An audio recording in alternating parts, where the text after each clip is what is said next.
Learning അനറ്റമിക്സ് ആണ്. അപ്പൊ നമുക്ക് ബേസിക് ആയിട്ട് കുറച്ച് കാര്യങ്ങളൊക്കെ പഠിക്കണം അല്ലേ. അപ്പൊ നമുക്ക് എല്ലാവർക്കും അറിയാം അടുത്ത എക്സാം ഏതാണ് മക്കളെ, നമ്മുടെ ഇന്റഗ്രേഷൻ, അതായത് ഉദ്ഗ്രഥിതമാണ് അല്ലെ. അപ്പൊ അതിന്റെ ഡേ 1 പ്രിപ്പറേഷനിലായിരിക്കും മക്കൾ എല്ലാവരും. അപ്പൊ നമുക്കറിയാം നമ്മുടെ മലയാളം പാഠപുസ്തകവും അതുപോലെ തന്നെ നമ്മുടെ ഗണിതം പാഠപുസ്തകത്തിൽ നിന്നും മൊത്തത്തിലുള്ള ക്വസ്റ്റ്യൻസ് ആണ് എന്ത് ചെയ്യുന്നത്, ഈ പറയുന്ന ഇന്റഗ്രേഷൻ 1, ഇന്റഗ്രേഷൻ 2, ഇന്റഗ്രേഷൻ 3 എന്ന് പറഞ്ഞിട്ട് 3 ദിവസങ്ങളായിട്ട് നടത്തുന്ന എക്സാമിനുള്ളത്. അപ്പൊ നമുക്ക് എന്ത് ചെയ്യണം, കുറച്ച് ക്വസ്റ്റ്യൻസ് ഒക്കെ ആദ്യം നമുക്കൊന്ന് ഡിസ്കസ് ചെയ്യാം കേട്ടോ. അപ്പൊ മക്കൾ എല്ലാവരും മാക്സിമം ഈ ഒരു ക്ലാസ് മുഴുവനായിട്ട് കാണാൻ വേണ്ടി ശ്രമിക്കുക. ഇഷ്ടപ്പെട്ടാൽ നിങ്ങൾ നിങ്ങളുടെ ഫ്രണ്ട്സിന് അയച്ചു കൊടുക്കണം കേട്ടോ. ഇനി ഒന്നാമത്തെ ചോദ്യം ഇതാണ്, പാഠം വായിച്ച് താഴെ കൊടുത്ത ചോദ്യങ്ങൾക്ക് ഉത്തരം എഴുതാനാണ് നമ്മളോട് ചോദിച്ചിരിക്കുന്നത്. അപ്പൊ നമുക്ക് ആ പാഠഭാഗം ഒന്ന് വായിച്ചു നോക്കാം. ചിന്നപ്പൂമ്പാറ്റ പറന്നു, തേൻ കുടിക്കാൻ ചെമ്പരത്തിപ്പൂവിലിരുന്നു, ചിന്നു ചിലന്തി വലയിൽ കുടുങ്ങി, അയ്യോ രക്ഷിക്കണേ, മീനൂട്ടി വല പൊട്ടിച്ചു, ചിന്നു പറന്നു വന്നു മീനൂട്ടിക്കൊരു ഉമ്മ കൊടുത്തു. അപ്പൊ മിസ് പറയുമ്പോ എന്റെ മക്കൾ എല്ലാവരും ഒന്ന് ജസ്റ്റ് ഈ ഒരു പാഠഭാഗത്തെ ആ ഒരു സന്ദർഭം ഒന്ന് ആലോചിച്ച് നോക്കിക്കേ. എന്താ അവിടെ നമുക്ക് കാണാൻ വേണ്ടി സാധിക്കുന്നേ? ആ ചിന്നു പൂമ്പാറ്റ പറന്നു പോവുകയായിരുന്നല്ലേ. നമ്മുടെ ഒരു പൂമ്പാറ്റയുണ്ട്, പൂമ്പാറ്റന്റെ പേരാണ് ചിന്നു പൂമ്പാറ്റ. ചിന്നു പൂമ്പാറ്റ പറക്കുകയായിരുന്നു. തേൻ കുടിക്കാൻ ചെമ്പരത്തിപ്പൂവിലിരുന്നു. അപ്പം പൂമ്പാറ്റ എന്താ ഭക്ഷിക്കുന്നത്? തേനാണ്. അങ്ങനെ തേൻ കുടിക്കുന്നതിന് വേണ്ടി നമ്മുടെ ചിന്നു പൂമ്പാറ്റ ഒരു ചെമ്പരത്തിപ്പൂവിലിരുന്നു. ചിന്നു ചിലന്തി വലയിൽ കുടുങ്ങി. അപ്പോഴാണ് ചിന്നുവിന് ഒരു അപകടം പറ്റിയത്. എന്തായിരുന്നു അപകടം? ആ ചിലന്തി വലയിൽ കുടുങ്ങി.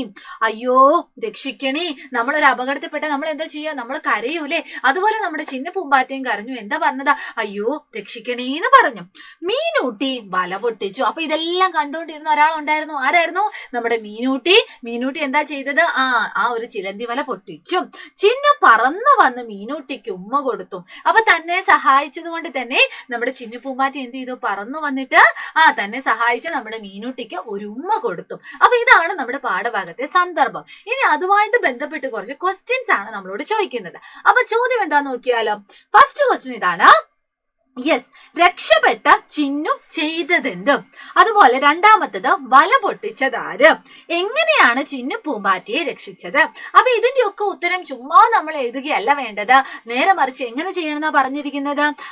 ചിത്രത്തിന് യോജിച്ച വാക്യം പാഠത്തിൽ നിന്ന് കണ്ടെത്തി എഴുതാനാണ് നമ്മളോട് പറഞ്ഞിരിക്കുന്നത്. അതായത് നമ്മുടേതായ വാക്കുകൾക്ക് എഴുതുന്നതിന് പകരം എന്താ പറഞ്ഞത്? പാഠത്തിൽ നിന്നും കണ്ടെത്തി എഴുതാനാണ് പറഞ്ഞിരിക്കുന്നത്. ആ ഒരു വാക്യം തന്നെ നമ്മൾ പാഠത്തിൽ നിന്നും കണ്ടെത്തി എഴുതണം. അപ്പൊ ഒന്നാമത്തത് എന്തായിരുന്നു? രക്ഷപ്പെട്ട ചിന്നു ചെയ്തതെന്ത്? എന്താണ് ചിന്നു രക്ഷപ്പെട്ടിട്ട് ചെയ്തത്? ഒന്ന് നോക്കിക്കേ. ചിന്നു പറന്നു വന്ന മീനൂട്ടിക്ക് ഉമ്മ കൊടുത്തു. അപ്പൊ ഇതാണ് നമ്മുടെ ഒന്നാമത്തെ ചോദ്യത്തിന് ആൻസർ. ഇനി അടുത്തത് എന്തായിരുന്നു മക്കളെ? വല പൊട്ടിച്ചതാര്? ആരാണ് വല പൊട്ടിച്ചത്? അതിന്റെ ഉത്തരമായിട്ടുള്ളത് എവിടെയാണ് നമുക്ക് കാണാൻ പറ്റുന്നത്? ആരാണ് വല പൊട്ടിച്ചത്? നോക്കിക്കീടാ, മീനൂട്ടി വല പൊട്ടിച്ചു. അപ്പൊ ഇതാണ് നമ്മുടെ രണ്ടാമത്തെ ചോദ്യത്തിന്റെ ഉത്തരം. ഇനി അടുത്തത് എന്താണ്? എങ്ങനെയാണ് ചിന്നു പൂമ്പാറ്റയെ രക്ഷിച്ചത്? വലയിൽ കുടുങ്ങിയ ചിന്നു പൂമ്പാറ്റനെ ആരെ രക്ഷിച്ചത്? മീനൂട്ടിയാണ് രക്ഷിച്ചത്. എങ്ങനെയാണ് രക്ഷിച്ചത്? എങ്ങനെ രക്ഷിച്ചത്? മീനൂട്ടി വല പൊട്ടിച്ചിട്ടാണ് രക്ഷിച്ചത്. അപ്പൊ മക്കളെ അങ്ങനെ വേണം എന്ത് ചെയ്യാൻ? ആൻസർ ചെയ്യാൻ. അപ്പൊ നിങ്ങൾക്ക് ഇതുമായിട്ട് ബന്ധപ്പെട്ട ഒരു ചോദ്യം എന്താണെങ്കിലും ഉണ്ടാവും. ഇതുപോലെ ചെറിയൊരു പാഠഭാഗം തന്നിട്ട് അതിന്റെ ഉള്ളിൽ നിന്ന് ഉത്തരങ്ങൾ എഴുതാൻ വേണ്ടി നിങ്ങളോട് ചോദിക്കും. അപ്പൊ ജസ്റ്റ് ഇതിനെപ്പറ്റി ഒന്ന് എന്ത് ചെയ്യുക, ഒന്ന് നിങ്ങളൊന്ന് ഓർത്തു വെക്കുക കേട്ടോ. ഇനി അടുത്ത ചോദ്യം എന്താണ്? എണ്ണി എഴുതാം. ഓക്കെ, നമുക്ക് എല്ലാവർക്കും എണ്ണാൻ അറിയാലേ. അങ്ങനെ എണ്ണി എഴുതുന്ന ഒരു ചോദ്യമാണ് അടുത്ത ചോദ്യം. നീല നിറമുള്ള പൂമ്പാറ്റകൾ എത്ര എണ്ണം ഉണ്ട്? ഒന്ന് നോക്കിക്കേ. 1, 2, 3. എത്ര എണ്ണം ഉണ്ട്? 3 എണ്ണം ഉണ്ട്. അതുപോലെ ചുവപ്പും കറുപ്പും നിറത്തിലുള്ള പൂമ്പാറ്റകൾ എത്ര എണ്ണം ഉണ്ട്? ഒന്ന് എണ്ണിക്കോ. 1, 2, 3, 4. ഓക്കെ, അപ്പൊ എത്ര എണ്ണം ഉണ്ട്? 4 എണ്ണം ഉണ്ട്. അതും കൊണ്ട് കഴിഞ്ഞോ? ഇല്ല. മഞ്ഞ നിറമുള്ള പൂമ്പാറ്റകളോ? എണ്ണിക്കോളൂ. 1, 2, 3, 4, 5. എത്ര എണ്ണം ഉണ്ടടാ? 5 എണ്ണം ഉണ്ട്. ഓക്കെ, ഇനി അടുത്തത് ചുവന്ന നിറത്തിലുള്ള പൂമ്പാറ്റകൾ. എല്ലാവരും എണ്ണിക്കോളൂ. 1, 2, 3, 4, 5, 6. എത്ര എണ്ണം ഉണ്ട്? 6 എണ്ണം ഉണ്ട്. അപ്പൊ നമുക്ക് എത്ര നിറത്തിലുള്ള പൂമ്പാറ്റകളെ കിട്ടി? 4 നിറത്തിലുള്ള പൂമ്പാറ്റകളെ കിട്ടി. ആദ്യം എന്തായിരുന്നു? നീല നിറത്തിലുള്ള പൂമ്പാറ്റ എത്ര എണ്ണം ഉണ്ടായിരുന്നു? 3 എണ്ണം ഉണ്ടായിരുന്നു. അതുപോലെ ചുവപ്പും കറുപ്പും നിറത്തിലുള്ള പൂമ്പാറ്റകള് 4 എണ്ണം ഉണ്ടായിരുന്നു. ഇനി മഞ്ഞ നിറത്തിലുള്ള പൂമ്പാറ്റകൾ 5 എണ്ണം ഉണ്ടായിരുന്നു. ഇനി ചുവപ്പ് നിറത്തിലുള്ള പൂമ്പാറ്റകൾ എത്ര എണ്ണം ഉണ്ടായിരുന്നു? 6 എണ്ണം ഉണ്ടായിരുന്നു.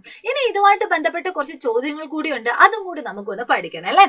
ഏത് നിറമുള്ള പൂമ്പാറ്റകളാണ് കൂടുതലുള്ളത്? ഏത് നിറമുള്ളതാണ്? ഒന്ന് നോക്കിയാൽ അറിയാം. ചുവപ്പ് നിറത്തിലുള്ളത് എത്ര ഉണ്ടായിരുന്നു? 6 എണ്ണം ഉണ്ട്. മഞ്ഞ നിറത്തിലുള്ളത് 5 എണ്ണവേ ഉണ്ടായിരുന്നുള്ളൂ. അതുപോലെ ചുവപ്പും കറുപ്പും ഉള്ളത് 4 എണ്ണവേ ഉണ്ടായിരുന്നുള്ളൂ. നീല നിറത്തിലുള്ളത് 3 എണ്ണമേ ഉണ്ടായിരുന്നുള്ളൂ. അപ്പൊ ഏറ്റവും കൂടുതലുള്ളത് എത്രയാണ്? 6 എണ്ണമുള്ള പൂമ്പാറ്റയായിരുന്നു. അതിന്റെ നിറം ഏതാണ് മക്കളെ? ചുവപ്പ് നിറമായിരുന്നു. അപ്പൊ ഏതാണ്? ചുവപ്പ് നിറത്തിലുള്ള പൂമ്പാറ്റയാണ് ഏറ്റവും കൂടുതലുള്ളത്. അങ്ങനെയാണെങ്കിൽ ഏറ്റവും കുറവ് ഏതാണ്? ഏറ്റവും കുറവ് ഏതാണ്? നമ്മൾ പറഞ്ഞായിരുന്നു. ഏതാണ്? 3 എണ്ണമുള്ള പൂമ്പാറ്റയായിരുന്നു. അതിന്റെ നിറം ഏതാണ്? നീല നിറമാണ്. അപ്പൊ നമുക്ക് ഇവിടെ എഴുതാം നീല നിറം. ഓക്കെ, ഇനി അടുത്തത് ഓരോ കൂട്ടത്തിലെയും പൂമ്പാറ്റകളെ എണ്ണത്തിനനുസരിച്ച് ക്രമീകരിക്കാമോ? എങ്ങനെ ക്രമീകരിക്കണ്ടേ? ഏറ്റവും കൂടുതലുള്ളത് ആദ്യം പറയണം, പിന്നെ ഉള്ളത് കുറവ് അവസാനം പറയണം. അപ്പൊ ഏറ്റവും കൂടുതൽ ഏതായിരുന്നു? 6 എണ്ണം ഉള്ളതായിരുന്നു. പിന്നെ 5 എണ്ണം ഉള്ളതുണ്ടായിരുന്നു ഇല്ലേ? 5 എണ്ണം ഉള്ളതുണ്ട്. പിന്നെ ഇതാ 4 ഉണ്ട്, 3 ഉണ്ട്. അപ്പം ഏറ്റവും ആദ്യം എന്ത് എഴുതേണ്ടത്? ഏറ്റവും ആദ്യം എന്തെഴുതണം? കൂടുതലുള്ളതാണ് ഏറ്റവും ആദ്യം എഴുതേണ്ടത്. അതുകൊണ്ട് മിസ് ഇവിടെ 6 എഴുതി. പിന്നെ അതിനേക്കാളും കുറവ് 5 എഴുതി. പിന്നെ അതിനേക്കാളും കുറവ് 4 എഴുതി. പിന്നെ അതിനേക്കാളും കുറവ്, അതായത് ഏറ്റവും കുറവ് 3 എണ്ണം എഴുതി. ഓക്കെ, ആ ഒരു രീതിയിൽ നമ്മൾ എന്ത് ചെയ്തു? അറേഞ്ച് ചെയ്തു. പക്ഷെ ഇത് മാത്രം പോരാ, അതിന്റെ ആ പൂമ്പാറ്റന്റെ കളറും കൂടി നമ്മളൊന്ന് ഓർത്ത് വെക്കണം കേട്ടോ. 6 എണ്ണം ഉള്ള പൂമ്പാറ്റന്റെ കളർ ഏതായിരുന്നു? ചുവപ്പ് നിറം. ഓക്കെ, അപ്പം ചുവപ്പ് നിറത്തിലുള്ള പൂമ്പാറ്റയാണ് ഏറ്റവും കൂടുതൽ. പിന്നെ ഏതായിരുന്നു? മഞ്ഞ നിറത്തിലുള്ള പൂമ്പാറ്റയാണ് 5 എണ്ണം. 4 എണ്ണം എന്ന് പറഞ്ഞാൽ ചുവപ്പും അതുപോലെ തന്നെ കറുപ്പും കൂടി നിറത്തിലുള്ളതായിരുന്നു. ഇനി 3 എണ്ണം ഏതായിരുന്നു? നീലയായിരുന്നു അല്ലേ? അപ്പൊ ഇതുപോലെ മക്കളെ എന്ത് ചെയ്യണം? ആൻസറുകൾ ഓരോന്നും ശ്രദ്ധിച്ച് വായിച്ചു നോക്കിയിട്ട് വേണം എഴുതാൻ. അപ്പൊ ഇതുപോലെ കുട്ടി കുട്ടി ക്വസ്റ്റ്യൻസ് ഒക്കെ ആയിട്ട് മിസ്സിന് അടുത്ത ദിവസം വരാം. അപ്പോഴേക്കും മക്കൾ എല്ലാവരും 1 by 1 ആയിട്ട് ഓരോ ചാപ്റ്റേഴ്സും പഠിക്കുക. All the very best and thank you so much. Bye bye.